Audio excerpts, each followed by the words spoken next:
gonna go over the setup and we're gonna just ask questions. We can do scenarios on the device. You guys have it made because Allie has everything already done for you guys. So you see it in the standby mode.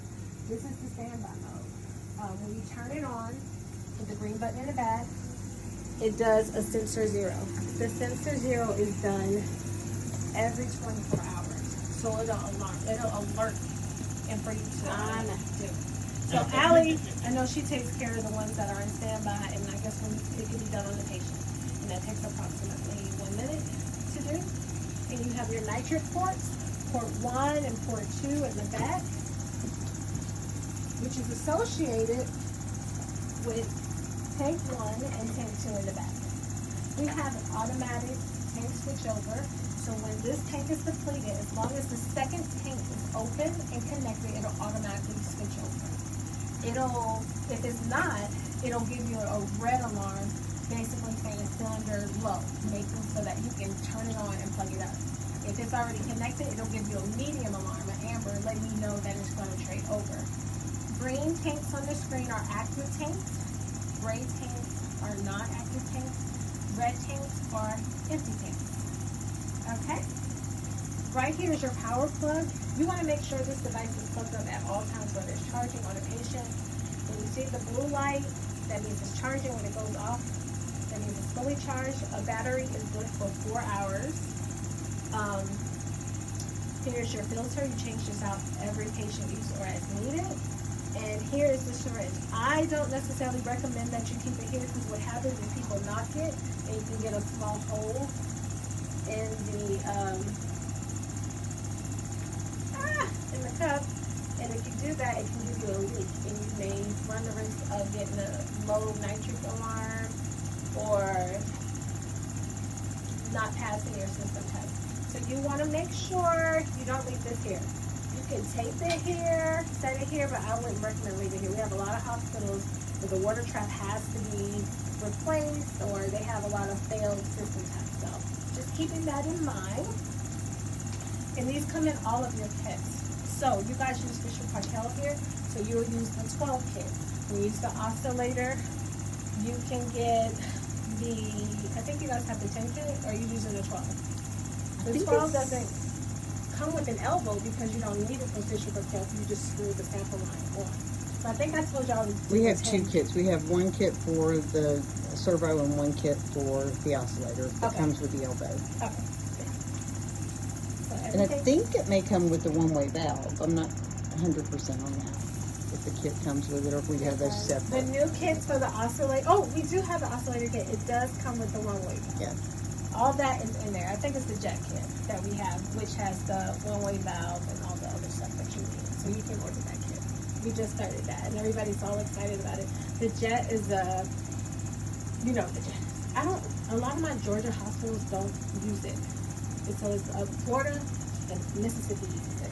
Alabama doesn't keep using it. So yeah. So now that we know how to turn it on, we know our nitric ports, we know how to keep it charged, we know not to keep this in the water trap because it can cause what? Yeah. So we're at the front of the device. Right now, this is our home screen and our monitoring screen. This is where we monitor the nitric. This is how you guys receive it. So if you ever needed to bag a patient, flow flip bag. You always want to go ahead and set your dose. And you can use the dosing wheel, or you may have, do you have a certain amount that you tell them just to bag on, or it's just whatever the patient's on? Yeah, whatever the patient's So whatever the patient's on, I tell everyone, once you initiate nitric, if they're on 20 parts per million, and you're bagging at, 8 or 10 for the babies? You set it at 200, 250, whatever it says. Whatever you're bagging at, you just set it. That way, it's already there. So flow flip, bag your patient, okay? Will this alarm? Yes, if your sample line isn't connected to the monitor, and you won't get any real numbers here, but in emergency, who cares? You know your baby is getting nitric. This is a pneumatic device, so if all power went out, you can still deliver nitric to your baby. Okay? Any questions so far? Back to the wheel, so they know how, just so they understand the wheel. We keep ours set kind of at 250 because that works for most all of our doses and everything. But Oh, yeah. but the wheel, you have to have certain, you line up certain information. It's Right, so if you're having, if it's at, I guess it doesn't matter which side you use, but if you're at 20 parts per million and you're bagging, you're not gonna bag at 20, let me go to 10. So if you're at 20 parts per million and you're bagging at 10, you're gonna set it at 300. So 250 somewhere in the middle. Yeah. Okay. okay. On your screen here are your alarms. It's your NO, NO2, and your O2. Here's where you set your dose. Your alarms are automatically set for you. 5 above, 5 below. You can adjust them. Whatever the window is, whatever's going on with your baby, you can adjust your alarms if need be. Here you see the tanks are grayed out. And current dose time, this device has been in standby for 2 hours and 18 minutes. It goes minutes, hours, days. Okay? When your elapsed treatment time starts, that means nitric has started. That's when that clock starts. So you can tell your doctor how long your patient has been on nitric by looking at the elapsed treatment time or the current dose that's right there. Here are where you can see your alarms, and here's your settings. English, this is where your sensor zero. You don't have to wait for it to tell you to do it. You can actually go in and do it. Let's just say first rounds. You're doing your rounds, you want to get it out the way because you may leave the room and the nurse may see it and she's gonna call you. So I always say you can always just do it every shift or however, whatever works for your workflow. You can adjust the volume, the brightness, and lock the screen. I wouldn't suggest that, but because even if you do lock it, you can still get into it. Yeah, so there's no code for that. And I don't want one because people get locked out of this all the time and they call. And if you guys need to call us, you know where the number is to reach a clinical educator like myself 24 hours. It's at the top of the device. It's an 833 number. Especially at night or even weekends when I'm not here, use that number. They are fabulous. I call them all the time. You will get a respiratory therapist and they speak the same language, and Mia even said that they will FaceTime with you if you need. Oh, I do that a lot. Okay. Okay. Yeah. So yeah, don't hesitate to call them. So when you're setting up nitrate, and if it's pre-planned and not emergency, I like to go ahead and put all my parts and pieces in place. Then I go ahead and set up my nitrate. It kind of eliminates unnecessary alarms, right? So let's go over here to the oscillator. So on the dry side, you have your one-way valve, you have your Knox connector, and your Knox flow tracer on your dry side.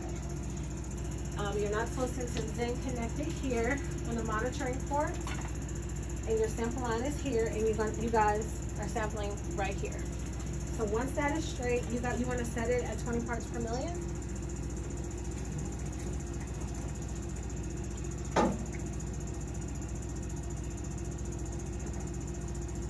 So it's always going to ask you to confirm a dose. So go ahead and confirm.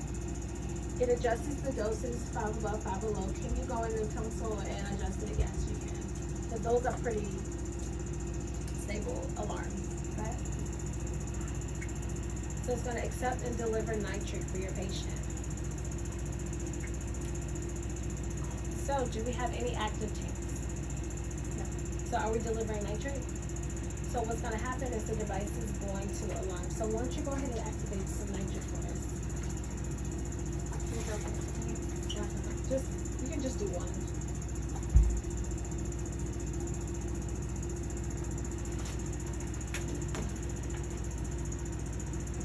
Okay. So I say give it 5 minutes to adjust. It may alarm, and they have individual alarms, right?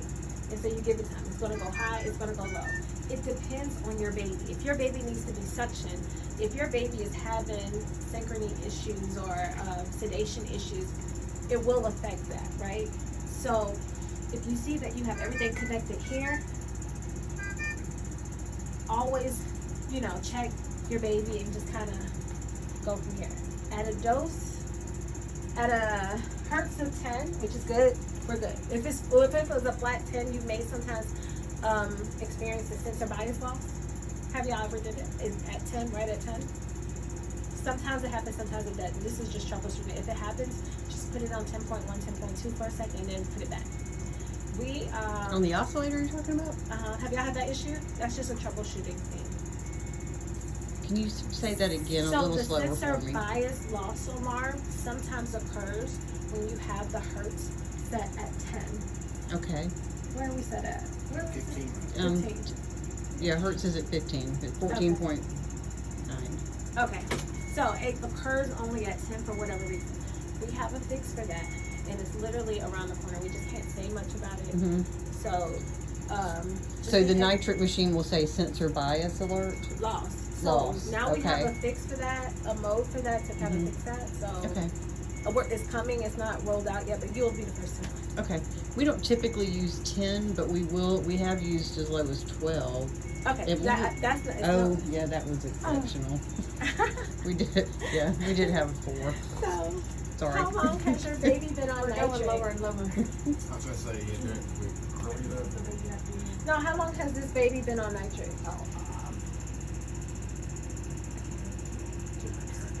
And current dose, 2 minutes, exactly. So yeah, dry side is here, and it's pretty much set. It didn't even alarm. So when you do things in order, and it's right at 20. So any questions? I want to save your gas, so I'm gonna put it back in standby. Okay. Okay. You want to put it in standby? You know how to put it in standby? Put it in standby. It's a dose of 0. Okay.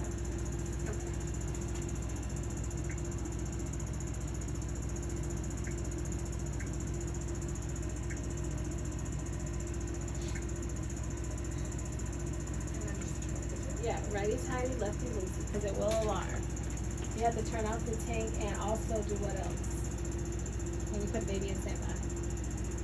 You have to purge it. That's my favorite part. Righty tighty.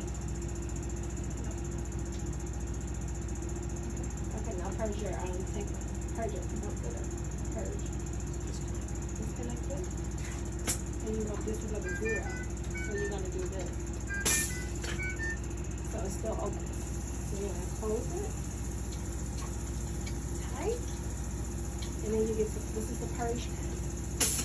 And your needle is should go down. And so there you go. So you can plug it up. That way it's ready to go. If you need to introduce nitric to your patient, it's already connected. You just put in your dose. What's up? Right there. Say that again? What am I hearing right there? The wall is leaking oxygen. Okay. So we went over how to turn it on with the green button. The ports, port 1 and port 2, which is associated with tank 1 and tank 2. We talked about the automatic tank switchover. What color are the tanks when they're empty? What color when they are disengaged? Or gray. And when they're full, they're for go. Yes. And when how we long- discontinue, we need to turn them off. Exactly. Because we don't want to think that they're going to leak at all, because Exactly. And it's a pricey gas. Okay. Use the purge pen to clear out the line so you don't get lost. So say we didn't purge the line and we connected, that would have turned green because it senses nitric in the line. Okay. How long does the battery last? 4 hours. How often should we keep it plugged in? All the time. How often is the sensor 0 done? How long is the system test good for in the standby mode? How 7 long? days. 7 days. Oh, that's right. I have a question. What do you look at to see? I do have one other RT who's good with that, and will do that for me. A couple, everybody can. They all kind of know how to do it, but I keep up with it, make life easy. Okay, yeah. Where do we look to see how long a patient has been on nitric? At the allowed treatment time. Yes. And every time, when you change your dose, how often does the current dose time change? Every time you what? Exactly. I gave you the answer. I said it backwards. Okay. How do we bag? You switch it over. Turn on the phone and switch it over to Slow, bag. slow flip, bag. Okay. And the machine will alarm then. Yeah, it will. Okay. Unless the sample line is connected, then you can get your real numbers. But in an emergency situation, I don't expect you, but you could have it set up and have someone else do it. I don't know how many people at the bedside. But yeah. And is this device pneumatic? Okay. So what side do we put our NOx flow sensor on? On the heater. What side of the heater? I'm gonna try it. Exactly. On the oscillator, what else do we need to connect it to the heater? It starts with a 1. A one-way valve. Exactly. And the one-way valve is is closest to the heater, Yes. not fine. Right. It's on Proximal the to the heater. Exactly. So far, are we good with that? Do you guys have any questions concerning the oscillator, connecting the device, or doing anything with it? Okay. So when we talk about the setup for the conventional ventilator, you guys use Fisher-Paykel, which makes it super, super easy. So again, your Knox will sensor go on the dry side. You need a Knox connector, which is green. It comes in the bag with it to connect on the dry side. And because it's a Fisher-Paykel circuit, you don't need an elbow. You just have to screw your sample line right here. Okay? And it works the same way as far as connecting your Knox flow sensor and your sample line to the side of the Knox box. Now, what if somebody put the sample line for the that Fisher-Paykel circuit back at the temp probe? That's way too far. Is that going to give them erroneous readings? I don't even think it'll fit. Will it? If they put like an elbow here? Yeah, if you put an Do elbow. you always it use will. the heater though? If they always use the heater, Yeah, we always use the heater because there's no place else for the heater really. I guess. That's awful close to the wire Well, it's also on the insulation side. Yeah. I was like, is that what? is this set up right there? I don't know, cause that's, like I said, that's the insulation side. I want to get my bookcase. Unless it's just backwards, or is it usually like this for you guys? Yes. Okay, hold on. But There should be another one that comes with the packaging. yeah, and it actually in our packaging, Yeah, we have the little green part. yeah, let me grab that kit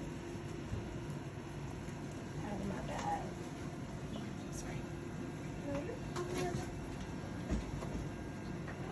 I think it comes in the circuit as well, so it's a little bit duplicative. Yeah, there's an extra one that comes when you're setting the bin up, it's in that little clear bag. It's a little white piece, right? I think, and they have them, but they're green.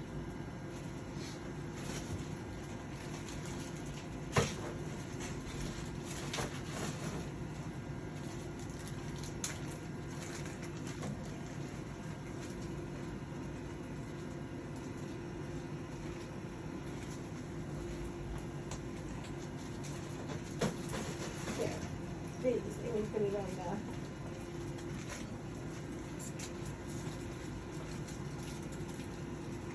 and these actually come in your circuit, so this, so you don't need an elbow.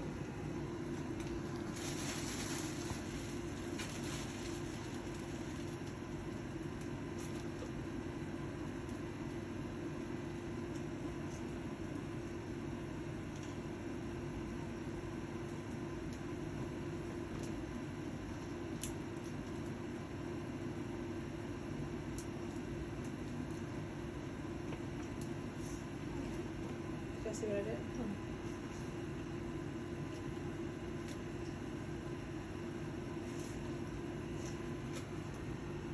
Any questions? And you get two, so you'll have the ones that come with the circuit and the one that comes in the 12 kit, and it just screws on. And those come in the Knox box kits, correct? In the Okay. 12 kit.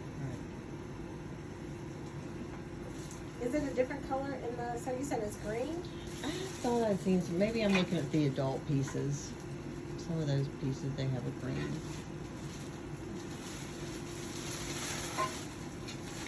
So, Allie, did you have any questions? I know you're very hands-on with this stuff. Did you have any questions? No, I do wonder about, if we're supposed to have it 6 inches back, but on the conventional vent we're having it closer to the Well, I Y. guess if you're supposed to have it, you can always add in what you want to add in on that inventory side. So if you don't want it that close, Mm-hmm. you can put it back here. And that's ample room. I Okay. guess it's all in preference and whatever you've been doing. What have you been doing? I think we've been putting it in the back. Okay. Isn't that correct? That's what I've been doing. Mm-hmm. So Yeah. yes. I did have a kid the other day when we were weaning our nitric. The more I weaned, the higher the reading was. The more you wean, the higher the reading Yeah, was? so we started at, I think 10 parts per million, went to 5, went to, I think we went down by ones after that. Mhm. Got to 3, and it kept going, reading and giving more on my dial. Oh, it kept giving more here Yep. when you were trying to wean Yep. here.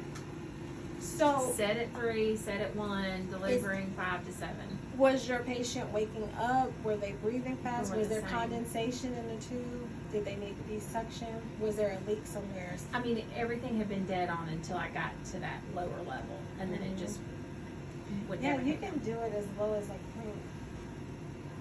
1 or something. So I don't even think that matters. So I think next time in that situation, if it's out of your parameters, just to make sure that there aren't any leaks. And because do y'all usually leave your syringe on your water trap like that? We have been, but we can making sure educate that on that. there aren't leaks and maybe changing it out. It could have been a small minuscule leak somewhere, even in the circuit or the sample line if it's water or something. Any little thing can kind of throw it off just a little bit. Mhm. But it would leak and read higher than the dose set? Because it's trying to compensate. It's a Okay. closed loop system, so it's constantly trying to evaluate what's going on and Okay. give you what you. So it's giving more to get you where you said you wanted to be, Okay. based on the fact that it could be something going on in the patient circuit. It could be your, depending on how long the patient's been on it, your parts and pieces may need to be swapped out. They're disposable, so get some new ones or keep a backup on there and just swap them out, and that'll get rid of it most times. That have anything to do with the, if we use uncuffed tubes, that wouldn't have any bearing on that? No, that's Okay, not. okay, just double checking on that. And also, these books are really good. You guys don't do high calibrations, which are due every 30 days, but that's on the second part, and it's a lot of troubleshooting in here. In the back of the book, it'll talk about red alarms, amber alarms, medium alarms, what to do, what the possible cause is, what's the recommended action. I'll walk you through. The only hinky thing I've ever seen done here with the setup, is they swapped the, green and the clear tubing in the connector, and then they had issues, so they swapped the tubing on the heater side as well, and it worked.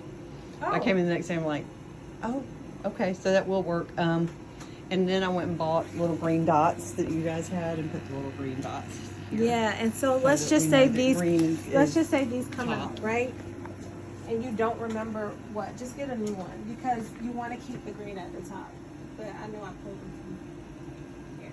And they can come loose. They're easy to come loose, and you really don't remember which side is which, and it can skew your nitric dose or cause you to. Oh, it alarm. absolutely does. Yeah, Because Lainey told me she's the one that flipped it. Yeah. Just because they had gotten reversed, so you had to reverse that. That's very Or just get a interesting. new one. Y'all get free disposable as much as you want. Just change out the Knoxville sensor, throw that one in the trash. I